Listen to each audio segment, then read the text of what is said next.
કે કોઈ માણસ માથે દુઃખ પડી ગયું હોય, દોયલી વેળા પડી ગઈ હોય, માથે વિપતના વાદળા ઘેરાઈ ગયા હોય, અને એ માણસ મામાના દરબારની માલપા આવી એટલું બોલે કે હે મારા ભાઈલા ધામવાળા મામા, મારે કાકા ખૂટી ગયા, કુટુંબ ખૂટી ગયા, મારા વાલા હગા મારા વીરી બન્યા છે મામા. એ આંખમાંથી ઓશિયાડા હુંડા પડી જાય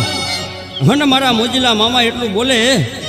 કે વિધાતાએ જેના લેખ લેખા હોય અને એ લેખની માલપા જો મેખ મારી દઉં ને તો માનજો કે વટવાળા મોજીલા મામા બોલાતા હો. કોઈ પણ માણસનો સમય મોડો હોય, રાત દિવસ મહેનત કરતા હોય, કામ કરતા હોય, છતાંય કાંઈ ભેગું ન થતું હોય, અને એ માણસ ગુરુવારના દિવસે મામાના દરબારની માલપા જઈ મામા દેવને અત્તર ગુલાબ સિગરેટ ચડાવે અને એ માણસનો જો સારો સમય લાવી દે ને તો માનજો કે ભાઈલા ધામવાળા મોજીલા મામા બોલાતા.